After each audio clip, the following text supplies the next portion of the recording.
Hi everybody, I'm Roberto Santiago and I'm here with Lisa of Liza with a Z. Now, November the 1st, Lisa, is very special. Tell me what's special about this November 1st, last November 1st, and the November 1st that's yet to come next year. Well, this November 1st is my 1-year anniversary of the Liza with a Z podcast. And last year was the initial date that I posted my first video and introduction video of opening my podcast. Next year, we're hoping to be bigger. So that's the plan. And, I just want to keep going on year after year and continuing to grow my business and within the industry. Great. Now, well, a lot of people don't know about you. I mean, they see your podcast, but they don't realize all the things that go on behind the scenes. And principal about that are all the things that you have to do. Yeah. They don't know that you're a working mother. Right. They don't know you're the mother of 2 beautiful children. They don't know that you're working full time. They don't know that you're putting together a podcast by yourself. They don't know that you're also going to school. Right. They don't know that you're also training in the martial arts, and both in boxing and the martial arts. They don't know that you're training for a fight this coming January of 2022. Right. So my question to you is your time management. What's the secret to your time management? Because I'm jealous of your time management. I couldn't do all of that. Well, it's not easy, that's for sure. I have a lot of help. I have a village of people, of support. Their father is very much involved. Once he saw that I was getting involved in the business, at first, everybody thought this was just a hobby. It's just something to pass the time. It was developed during quarantine, so I did have a lot of time to myself to invest. And then as time went on, it started to grow, and I started to travel around the state, and it started to grow. As overall a mom, I work with schedules. Routines are like work for me. I need to have a calendar written out. I need to be able to have the kids scheduled as well. But sometimes, hey, I wing it. Sometimes things go well. Sometimes, I'm crying in the corner like, why is the world ending right now? But, I just take one breath. I reach out to those people who know how to settle me and just know how to talk me off the ledge. And they're like, you know what? Take a breather, get off, whatever. Even if you have to get off social media, have some me time. Me time is so important to me. That's one of the things that everybody would probably tell you that you're selfish for as a mother. But if you don't put in that time for yourself, you're going to burn out. Yeah, so I just have a lot of people that are willing to help me out and support. And without them, I probably would not have gotten this far. And my kids know the routine. They know what mommy's doing, and they're excited. They're my cameramen, they're my camera crew, they're my sound crew. They're in the background. They want to be in the videos too, and now they're like, mommy, I want a podcast, and I want this, and I want to be a YouTuber. And so I know I'm doing something right. Being an example to them at the end of the day, that's the most important thing, that they learn that no matter what we go through in life, we persevere, we keep moving. Another thing I admire about you is that your podcast isn't just about you, but it's about empowering women, and then you actively reaching out to other women in other groups. And so tell the viewers some of the things you have planned and some of the things you're doing to advocate women in sports, and especially in combat sports. Well, throughout my couple years of training, being in mixed martial arts and in boxing, it is quite difficult. It's quite difficult being a woman in any sport, I would say. Even growing up, I was one girl on an all-boys soccer team, believe it or not. Wow, that was great. fun. And my dad was the coach. Oh, no. So it was always tough for me. I've always had to deal with tough sports at the end of the day. But, it builds character.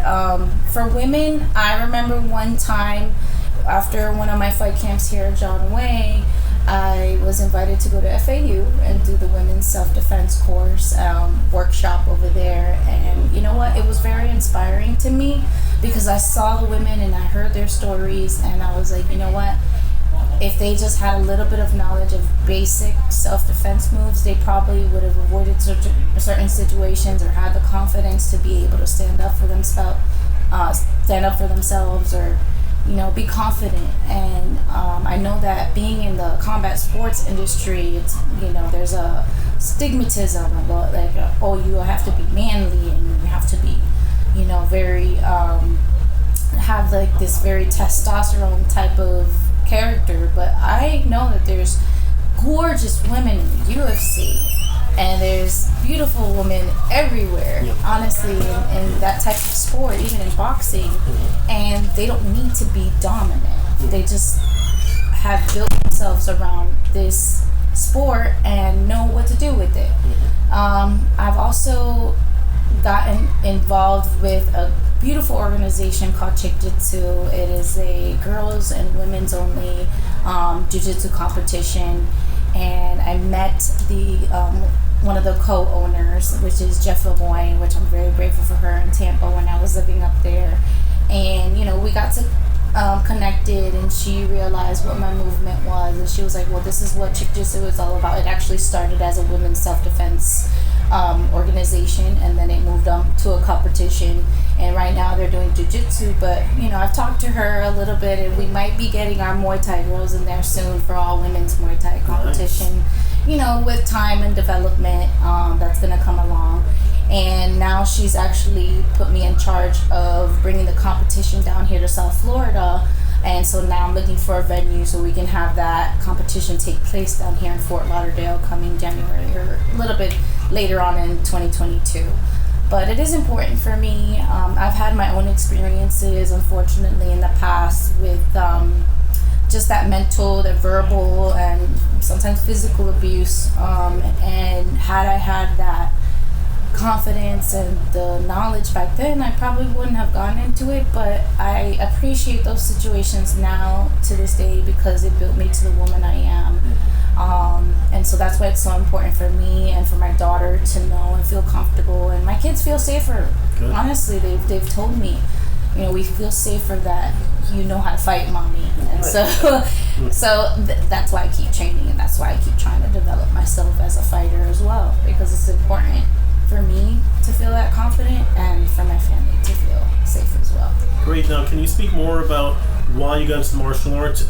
You hinted that it was because of some negative experiences you had in your past? Yeah. I mean, I've had some toxic relationships. I'm not going to go too deep into that, but, when you're young, you're, not really thinking of so many things. You're, in love, and you think things are fun, and you don't really get into depth of mental illness or your just overall depression and who you surround yourself with. And at times I thought that the people that I had surrounded myself with at the time were good for me, or I thought that's what I wanted, and I was very much mistaken. And when I first started here about almost 5 years ago now, I was very depressed. I was overweight. I just was not happy with the situation I was in, and I knew I wanted to change. So I had a friend, Kevin Duplin, who referred me to John Way, and I took one step, and Michael O'Connell was my first striking coach, the first one to inspire me and push me to train a little bit harder and give it my all. And here we are talking about combat sports on my own show. I'm excited to learn about this fight you have coming up. Now, a couple of months ago, you had I believe it was your first boxing match, right? Right. And now you're actually adding kicks into it because you're doing kickboxing. Right. So tell me about your preparation for this fight. Whew. I think this has been a long-awaited debut. My boxing match was more for a charity event. I was in Tampa, and I had one of the gyms out there reach out to me, and one of the coaches, actually, the woman I fought was a coach at a gym, and she observed that I had a little bit of technique training, and so she was confident enough to ask me to be her sparring partner in that match. And I was like, okay, I've already got the foundation of the fight camps that I had here at John Way, and I even reached out to Sifu and I told her, and I was like, hey, I'm getting in a fight. He was like, well, you know what to do. That's exactly the words that came out of his mouth, and I was like, I got this. Let's do it. So I got into the fight camp, and it was so different because when I was doing fight camp here, I had a whole group. Yeah. We did everything together, and then everybody was a team. And even though we're crying in the corner sometimes, I'm like, you know what? Cry over here. We'll cry together, but we're gonna get this job done. But it was more solo this time. It was different, and I did miss everybody during that fight camp, and I was in Tampa, so it was a little different for me. I did lose that fight by 4 points. I did give one hell of a show. No, it was a good fight. I watched it. That was a good fight. I definitely learned a lot about myself. Mm-hmm. I learned about my mistakes. I learned about what I needed to improve, and ever since then, I have kept those moments with me, and I still work on it to this day. Then the matchmaker for XFN, Michael Maldonado, he reached out to me almost a year and a half ago. He's been wanting me to fight for a while. Mm-hmm. But I was just like, no, I'm a heavier woman. And I've always been a little heavier. I've never tried to be skinny. I don't see myself being skinny. It's just, I'm Latina, I have curves. I've embraced the woman I am and the body that I've been blessed with, and I just take it one day at a time. So I always knew that in this industry, it's pretty tough to have heavier weight class for women that fight. And here, throughout my time in these years, I never saw that there was heavier women in these promotions that are available within the state. So I threw that mindset of being a fighter out of my mind and went more deep into what I have as a background, performing arts, media, camera, that I love to do as well. And then also tie in the martial arts into it. So I'm like, you know what? Let's make a show. And then, I came up with a podcast. But being in a podcast and being surrounded by fighters all the time, they're like, when are you going to fight? When are you going to fight? And I'm like, I don't know. So finally, when I moved back down, Michael Maldonado came to me and was like, hey, there's this girl that she's asking about you. Because she saw me at one of the events doing interviews and saw that I also trained. So she asked about what weight class I fight in. And I'm like, well, I've never debuted, so I don't fight in any weight class at all. And then I was like, what's up with her? Tell me about her. And he's like, well, she's just kind of just like you. She has gone through her own weight loss challenge. And, she's been training for so many years. And she's also had the trouble of finding somebody to fight because the heavier weight class.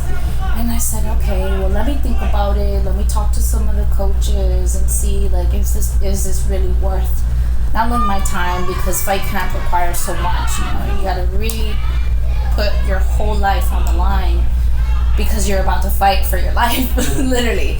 So I had to consider it. I have school, I have the kids, I have family, I have work, I have everything, my whole life, the podcast. And I know during the last fight camp, I put my podcast on hold for a little bit while I was training, but a lot of everybody's understanding of that. So I'm very appreciative of everybody who still supports the show while I'm not doing shows. So then at the last XFN event, she was there in the building, and I said, let me talk to you. I want to talk to you one-on-one. And we faced off, and she was a lovely woman. Her name's Lisa. Oh. Yeah, it's a whole thing, Lisa versus Lisa kind of thing. And, I sat down with her for a couple minutes. She explained to me, the same thing that we kind of both went through, the same thing that we never thought that we would be fighters. But she would love the opportunity to put her tests, put her skills in the cage and see if she's good and live that fighter lifestyle and have that experience. And I'm like, well, being that I'm a woman that empowers women, I support my women in the fight industry. I said, you know what, if I'm the woman that needs to be the one to help you get to that platform, either way, I win in this situation because I'm helping my fellow athlete, my fellow warrior woman to get her on her path, and that satisfies me as well. So I took on the fight, And now, I've been training. I keep myself consistent. We're not in fight camp yet. I already talked to Osai. We sat down about how we're going to build this fight camp. I have a lot of the South Florida community coaches like backing me up, willing to be there to help me train as well. A lot of women have reached out to me too, like yeah, they're cheering for you already. A lot of the women have been like, hey, if you need a sparring partner, hit me up. And I'm like, the amount of love that I've received throughout these last couple weeks towards this fight is so great. I'm so grateful to Daniel K and Catalina, the XFN fight community, and just everybody for embracing this weight class, because it's never been done before, and it's the first heavyweight kickboxing for women's division, and we're definitely going to go in to represent 100%, not only myself, the gyms that have supported me, my fight family, and just my family and overall the kickboxing MMA community. So yeah, I'm ready for it. And Lisa, one thing I've always been curious about is your background. What's your ethnic? I know you're Latina, but what's your breakdown as a Latina, and where were you born and raised, and what were your dreams as a little girl too? Well, my mother's Colombian and my father's Honduran. I was born in Englewood, New Jersey, and then we've lived here in South Florida since I was like 5. So I'm a South Florida girl all day.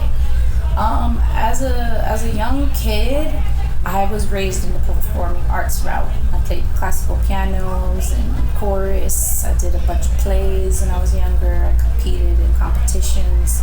So performing arts was more my background, and I loved doing it. I still love doing it to this day. I love the arts. I love music. I love performances. I love operas. I love the Broadway musicals. Disney mom at heart. You see me singing any Disney song on there. But and my kids too. They're a little bit of me too. So all 3 of us are there singing.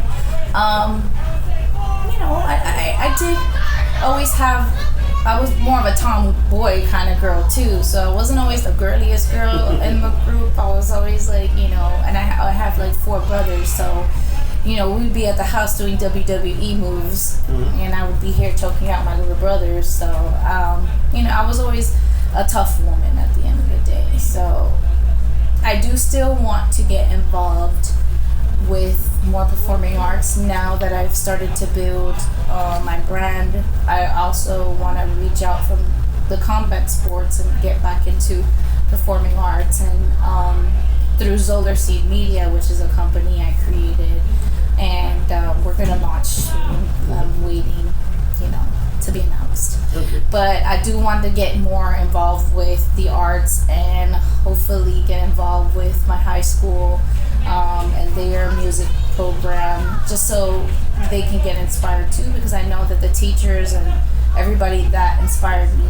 at South Plantation High School, if I didn't have those people supporting me then, I would have not been the woman I am today, because they inspired me to continue even then in high school. Like, hey, keep fighting, keep doing you, keep singing, train, everything. Even being a singer requires a lot of training. Sure, so I had to do a lot of training then. And playing piano, I had to do a lot of training then. So for anything in life, you have to train to be a winner. And I literally trained everything to be a winner. And I love this life. I'm very blessed. I don't take it for granted. There are good days, there are bad days, there are crying days, there are cursing days, but I just wake up the next day and I'm thankful for what I have right now. That's beautiful. Now, I started off this interview talking about November 1st, and I'm going to end it by asking you about November 1st. Now, I know November 1st, last year you were just starting things, and now November 1st you're right in the role. And then November 1st of next year, I know that there's something big going to happen. I'm not sure yet, but we have 12 months to find out. So when you think about November 1st, what does that represent for you as a Latina, as a woman, as a mother, as someone who trains in boxing and the martial arts, as someone who's working very hard to have an amazing broadcast career, as a person who's trying to make each and every day very, very special, can you please tell us how all of that is encompassed in November 1st? Accomplished. I feel very accomplished, satisfied. I feel gratitude. I feel humbled because, it's very hard to stay humble sometimes, because whenever you feel like you're winning, you get that confidence that nobody's going to take me down, and then something bad might happen. Maybe I can't book a show, or maybe, somebody turns me down in an opportunity, and I'm like, man, is it me? Is it because of this and that? Is it because I'm Latina? Is it because I'm overweight? Is it because I'm not, maybe appealing to the eye in front of the camera? So I fight those stigmatisms every day. But on my show, I'm the one that says what goes. And I like having control of that. I want to continue. I want to have my platform grow. I want the community to be able to have their voice heard, even if it's on my show. I'm all about positivity. I don't do that negative shit. I don't. And if you do come to me with the negative, you will see a different Liza Soler. But November 1st means everything to me. November 1st was a groundbreaking day for me, and it's going to continue to be remembered, and I'm going to continue to honor this day in my heart and just hope for the best. And that's pretty much, that's what it is. That's wonderful. Well, Liza, I want to personally thank you, because you're an inspiration to me. Back when we did Fight Camp together back in August of 2019, I signed up to Fight Camp because I saw all the stuff that you were going through. In your social media posts, you're very candid, and your amazing time management. And I figured, what is stopping me from doing this? I was saying that I wanted to do Fight Camp, but she's able to do it despite all of her responsibilities, and you're way busier than I am, and it was such an inspiration for me. I sat down with my wife, because it's the most important person, said, hey, I want to do this. I got her support, and then I just did the time management of either suspending or putting aside or eliminating things that would get in the way. Right. And then I did it, and it was one of the best experiences I've ever had in my life, and I want to thank you again for that, because if it wasn't for you, I would still be one of these guys saying, I wish I could do it, but I don't have the time. You know what? Excuses are another form of just, it's like a hidden failure. Mm-hmm. You always will try to find an excuse to not do something. Mm-hmm. And at that point, I was very vocal about everything, because I needed this for me. I needed to change for myself, and if I saw other people along the way that needed change, I would just like, hey, come do it. We'll do it together. And it was mainly just the family and the unity that I had here that kept me going. Are you gonna do the next one?